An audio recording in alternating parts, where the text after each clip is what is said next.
নির্বাচনে আওয়ামী লীগের থাকা না থাকা নির্ভর করছে রাজনীতির মাঠ অথবা আইনি লড়াইয়ে বললেন সিসি। জানালেন চেহারা বা দল দেখে বিশেষ সুবিধা পাবে না কেউ।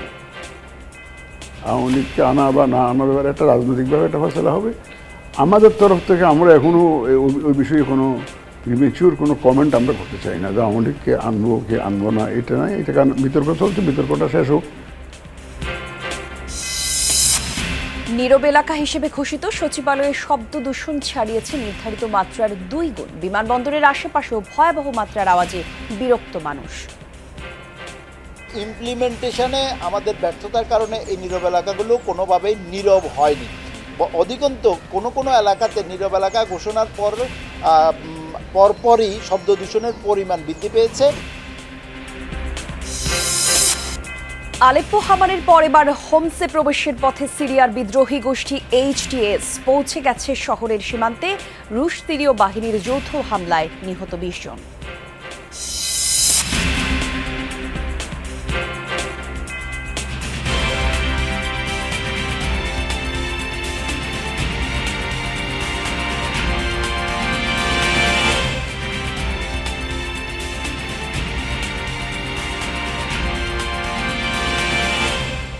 আমন্ত্রণ যমুনা নিউজে। দর্শক, আপনাদের সাথে আমি জান্নাতুল কলি আছি। যথারীতি শুরুতে শিরোনাম দেখছিলেন।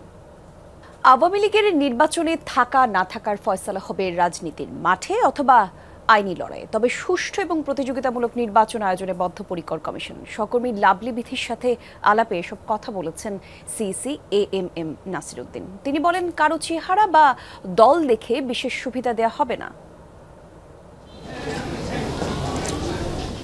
বিনা ভোটে বা ডামি নির্বাচনের কারণে কয়েক দফায় বঞ্চিত হন সাধারণ ভোটাররা। এবার যে কোনো মূল্যে সেগুলোর পুনরাবৃত্তি হতে দিবে না কমিশন। গত 3টি নির্বাচনে ফল ঘোষণার আগেই জয়ী হয়ে যায় আওয়ামী লীগ। সবশেষ জুলাইয়ের গণ অভ্যুত্থানে গণহত্যার অভিযোগ নিয়ে ক্ষমতাচ্যুত হয় দলটি। নিবন্ধিত এই দলটিকে বাদ দেয়া না দেওয়ার বিষয়ে কি ভাবছে ইসি, অথবা তাদের অংশগ্রহণের সম্ভাবনা কেমন দেখছেন তারা? আওয়ামী লীগকে আনা বা না আনার ব্যাপারে একটা রাজনৈতিকভাবে একটা ফয়সালা হবে। আমাদের তরফ থেকে আমরা এখনো ওই বিষয়ে কোনো প্রিমেচিউর কোনো কমেন্ট আমরা করতে চাই না যে আওয়ামী লীগকে আনবো কে আনবো না, এটা নয়। এটা কারণ বিতর্ক চলছে, বিতর্কটা শেষ হোক, কোথায় ফয়সালা হয় একটু দেখি। আর যদি কেউ কোর্ট টোর্টে গেছে শুনতেছি যে কোর্টে যেটা রায় যদি আসে সেটা তো অপেক্ষা করতে হবে আমাদের। আওয়ামী লীগের পতনে বড় ভূমিকা শিক্ষার্থীদের।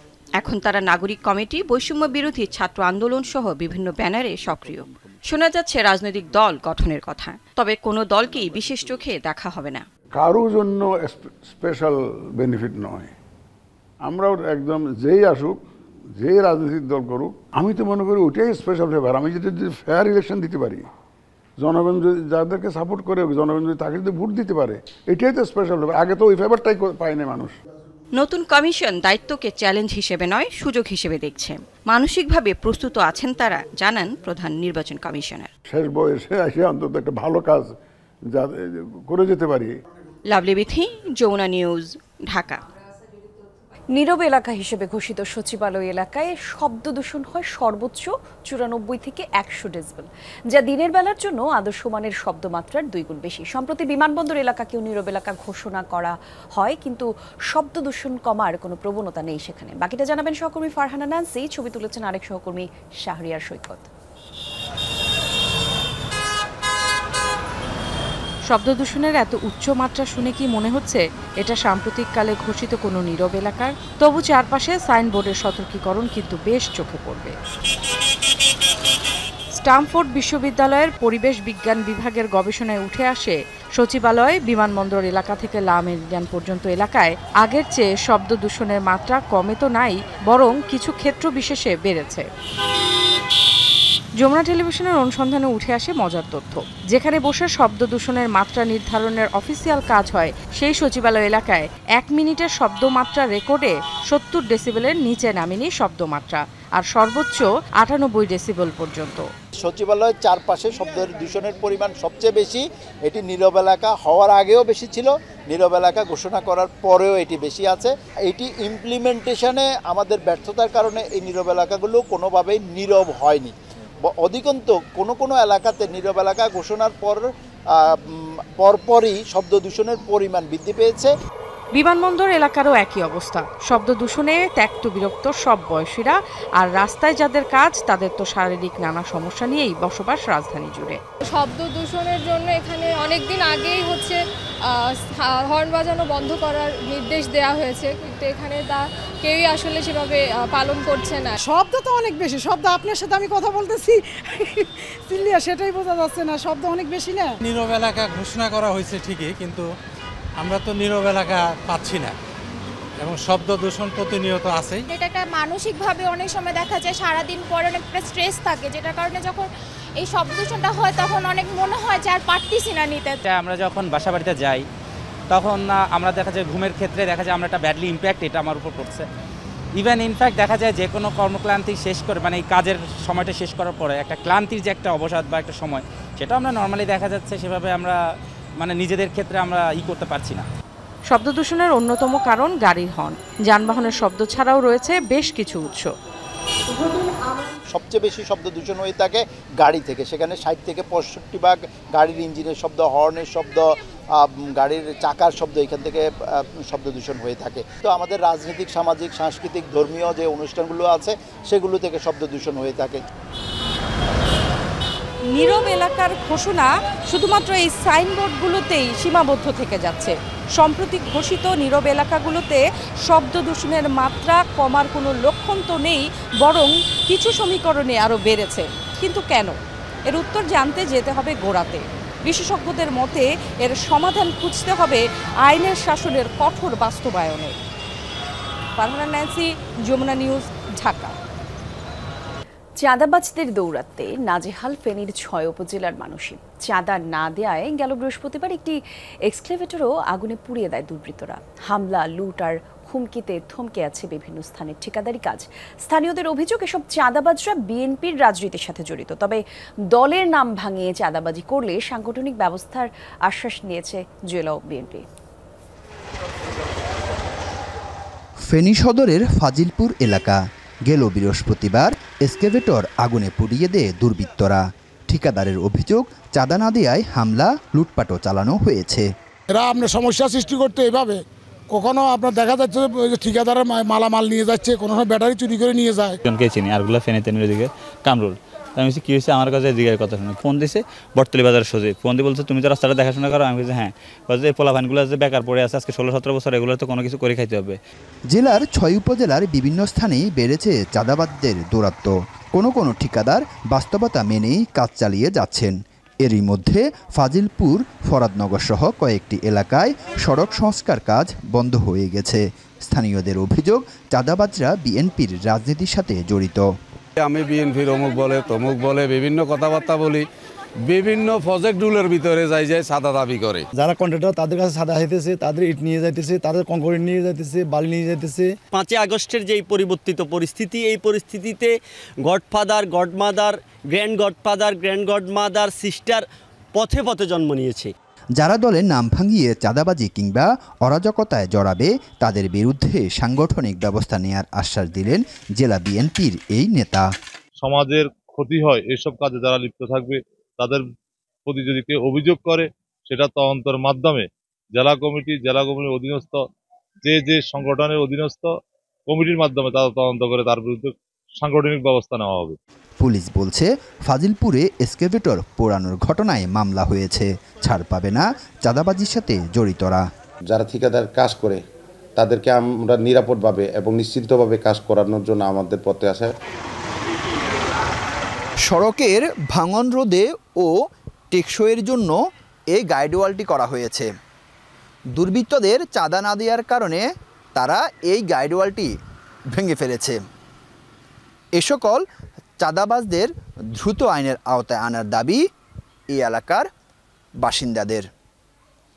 আরিফুর রহমান, যমুনা নিউজ, ফেনী। অভ্যন্তরীণ এবং আন্তর্জাতিক যে কোনো ষড়যন্ত্র রুখে দিতে প্রস্তুত অবসরপ্রাপ্ত সশস্ত্র বাহিনীর কর্মকর্তারা। রাওয়া ক্লাবের সামনে এক সমাবেশ থেকে এমনটা জানান তারা।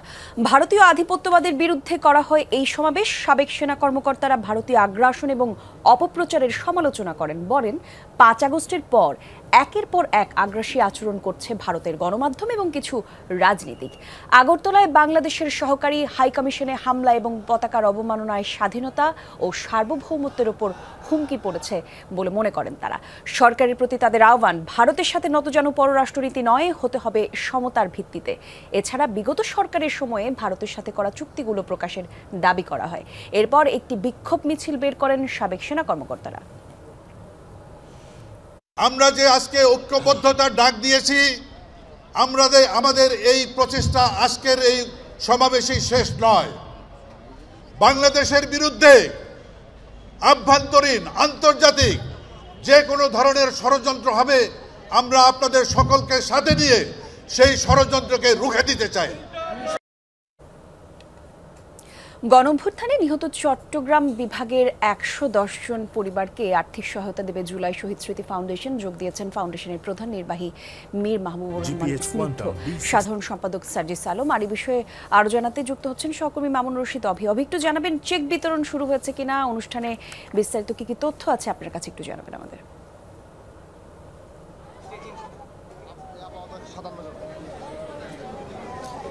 এখনো আসলে চেক বিতরণ করা হয়নি। যারা আসলে মূলত জুলাই আগস্টে শহীদ হয়েছেন সেই পরিবারগুলো কিন্তু আমরা দেখেছি সকাল থেকে এইখানে এসেছেন এবং এখানে আসলে দৃশ্যই দেখতে পাচ্ছেন একেবারেই আবেগঘন একটি পরিবেশ তৈরি হয়েছে।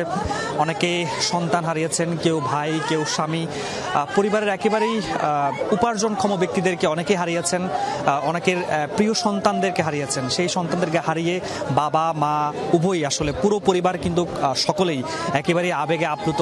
তারা আসলে তাদের যে ছেলে যাদেরকে হারিয়েছেন তাদের স্মৃতিচারণ করছেন।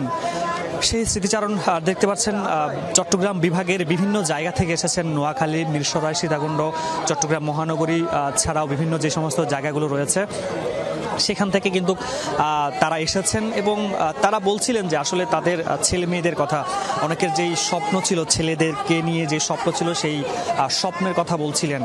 ছেলেদেরকে হারিয়ে একেবারে পুরো পরিবার এখন দিশেহারা বলা যায়। কারণ আমরা কিছু পরিবারের সাথে কথা বলেছি, বিশেষ করে নোয়াখালী বেগমগঞ্জ থেকে তারা এসেছেন। একেবারেই একজন বাবা বলছিলেন তার ছেলে সপ্তম শ্রেণীতে লেখাপড়া করত, তিনি আসলে ঢাকায় শহীদ হয়েছেন।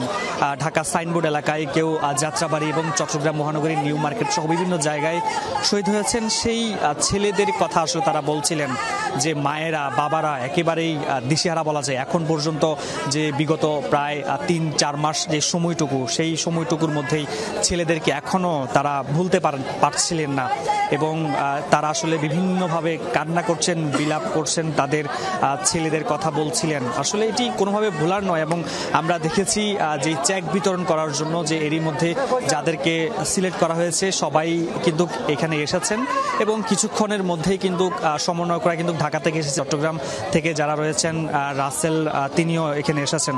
সবকিছু মিলিয়ে বলা যায় এই যে একটি পরিবেশ পুরোপুরি একেবারে আবেগঘন পরিবেশে তৈরি হয়েছে। বাবারা এসেছেন, মায়েরা এসেছেন, প্রত্যেকে কিন্তু তাদের পরিবারের যে ছেলেরা রয়েছে তাদের স্মৃতিচারণ করছিলেন এবং বলছিলেন যে যারা আসলে দেশের জন্য একেবারে নিজের জীবনটাকে উৎসর্গ করেছেন সেই বাংলাদেশের জন্য, সেই বাংলাদেশ যেন আগামীতে একটি সুন্দরভাবে মানুষের জন্য তৈরি করা হয় এবং ধন্যবাদ আপনাকে অভি। বাংলাদেশ আয়ারল্যান্ড নারী টি-20 সিরিজের খবর। সিরিজে ঘুরে দাঁড়ানোর লক্ষ্যে আজ আইরিশদের বিপক্ষে দ্বিতীয় টি-20তে মাঠে নামবে টাইগ্রেসরা। সিলেটে ম্যাচটি শুরু হবে দুপুর 2টায়। প্রথম ম্যাচে আশা জাগিয়েও হারতে হয়েছে বাংলাদেশকে। 170 রানের টার্গেটে নেমে 100 রানের রেকর্ড জুটির পরও জিততে পারেনি নিগার সুলতানা জ্যোতির দল। আর সিরিজ বাঁচাতে দ্বিতীয় ম্যাচে জয়ের বিকল্প নেই টাইগ্রেসের সামনে। ভুলগুলোকে সূত্রে জয় ফিরবে লাল সবুজের প্রতিনিধিরা, এমনটাই প্রত্যাশা দলে ফেরা পেসার জাহানারা আলমের। পাশাপাশি মিডল অর্ডারে ব্যাটারদের প্রতি আস্থা রাখছেন তিনি। আলেপ্পো হামার পর এবার সিরিয়ার কৌশলগত আরেক গুরুত্বপূর্ণ শহর হোমসের সীমান্তে পৌঁছে গেছে হায়াত তাহরির আল শাম HTS। শুক্রবার টেলিগ্রামে প্রচারিত এক সংক্ষিপ্ত বার্তায় সরকারি বাহিনীকে সরে যাওয়ার আহ্বান জানিয়েছে বিদ্রোহী গোষ্ঠীটি। সিরিয়ার তৃতীয় বৃহত্তম শহর হোমসের নিকট সীমান্তবর্তী শেষ গ্রামটিও দখলে নেওয়ার দাবি করেছে HTS। রাস্তান এবং তালবিজে দখল নিয়ে অগ্রসর হচ্ছে সামনে। ওই দুই শহরের সাথে হোমসের সংযোগকারী সেতুটি রাতেই বোমা বর্ষণে গুঁড়িয়ে দিয়েছে রুশ বাহিনী। অঞ্চলটিতে রাশিয়া সিরিয়ার যৌথ অভিযানে নিহত হয়েছে কমপক্ষে 20 জন। আতঙ্কে শহরটি ছেড়ে পালাচ্ছে সেখানকার বাসিন্দারা। রওনা দিয়েছে পশ্চিমের দিকে। দামেস্কের সাথে সিরিয়ার উপকূলের অঞ্চলের সংযোগকারী শহর হোমস বা হামা থেকে 46 কিলোমিটার দক্ষিণে অবস্থিত সেটি। ইউক্রেনে জোরদার অভিযান চালিয়েছে রাশিয়া। বিমান হামলায় নিহত হয়েছে কমপক্ষে 12 জন। জাপোরজারিয়ায় একটি সরকারি কার্যালয়ে হয়েছে বোমাবর্ষণ। মৃত্যু হয়েছে অন্তত 10 জনের। হামলায় আহত হয়েছেন আরও 20 জন। অঞ্চলটিতে গভর্নর জানিয়েছে বিস্ফোরণ থেকে আগুন ধরে যায় পুরো ভবনটিতে, ছড়িয়ে পড়ে একটি গাড়িতেও। মধ্যাঞ্চলীয় রিভটি শহরে হয়েছে হাই হামলা। প্রাণ গেছে 2 জনের। আহত শিশুসহ 16 জন। আর বিধ্বস্ত হয়েছে 3 তলা একটি ভবন। ক্ষতিগ্রস্ত হয় আরও কয়েকটি আবাসিক ভবন। আর গাড়ি দক্ষিণাঞ্চলীয় ফ্রন্টলাইন থেকে 80 কিলোমিটার দূরে রির অবস্থান। আগেও বেশ কয়েকবার হামলার শিকার হয়েছে এই শহরটি। সম্প্রতি দুপক্ষের নতুন অস্ত্রশস্ত্রের ব্যবহারের মধ্য দিয়ে রাশিয়া ইউক্রেনে উত্তেজনা আরও বেড়েছে। সিরিয়ায় বিদ্রোহীদের অগ্রযাত্রা ইস্যুতে রাশিয়াকে নিয়ে বিদ্রূপ করল ইউক্রেনের পররাষ্ট্র মন্ত্রণালয়। মুখপাত্রের দাবি, রুশ সমর্থিত সিরীয় সরকারের কোণঠাসা পরিস্থিতি প্রমাণ করেছে দুই ফ্রন্টের লড়াইয়ে চলতে অক্ষম মস্কো। প্রেসিডেন্ট বাশার আল আসাদ বাহিনীর সাথে বিদ্রোহীদের চলমান সংঘাতে কিয়েভকে সম্পৃক্ততার অভিযোগ গুড়িয়ে দেন তিনি। সিরিয়ার পরিস্থিতি থেকে স্পষ্ট রাশিয়া দুই ফ্রন্টের লড়াই করতে পারে না। ইউক্রেনে মস্কোর উল্লেখযোগ্য ক্ষয়ক্ষতির কারণে সিরিয়া থেকে বিশাল সংখ্যক সেনা ও অস্ত্র সরঞ্জাম সরিয়ে এনেছে মস্কো, যার ফল সেখানে দেখতে পাচ্ছি। সিরিয়ায় আমাদের সম্পৃক্ততার যে অভিযোগ তুলছে তা প্রত্যাখ্যান করছি। আমরা অন্যদের বিষয়ে নাক গলাই না। সামরিক আইন জারির জন্য দেশবাসীর কাছে ক্ষমা চাইলেন দক্ষিণ কোরিয়ার প্রেসিডেন্ট ইউন সুক ইয়ল। শনিবার এক টেলিভিশন ভাষণে দুঃখ প্রকাশ করেন তিনি। দ্বিতীয়বার মার্শাল ল জারির গুঞ্জনও উড়িয়ে দিয়েছেন তিনি। বলেন, দেশের রাজনৈতিক ভবিষ্যৎ নির্ধারণের দায়িত্ব নিজ দলের ওপর ছেড়ে দিয়েছেন তিনি। প্রেসিডেন্টের ক্ষমতায় থাকবেন কিনা সেই সিদ্ধান্ত তার দল নেবে বলে জানিয়েছেন এই নেতা। গত মঙ্গলবার উত্তর কোরিয়ার কমিউনিস্ট বাহিনীর হাত থেকে দেশকে রক্ষার অজুহাতে মার্শাল ল জারি করেন ইউন সুক ইয়ল। অবশ্য তীব্র বিক্ষোভ আর পার্লামেন্ট সদস্যদের বিরোধিতায় মাত্র 6 ঘন্টা পরেই নিজের সিদ্ধান্ত থেকে সরে আসতে বাধ্য হন তিনি। আমি অত্যন্ত দুঃখিত। যারা মর্মাহত হয়েছেন তাদের কাছে আন্তরিকভাবে ক্ষমা চাই। সামরিক আইন ঘোষণার আইনি কিংবা রাজনৈতিক দায় এড়াবো না। দ্বিতীয়বার আর মার্শাল ল জারি করব না। দেশের রাজনৈতিক ভবিষ্যৎ কিংবা আমি ক্ষমতায় থাকবো কিনা এ বিষয়ে সিদ্ধান্ত নেওয়ার ভার আমার দলের উপর ছেড়ে দিলাম।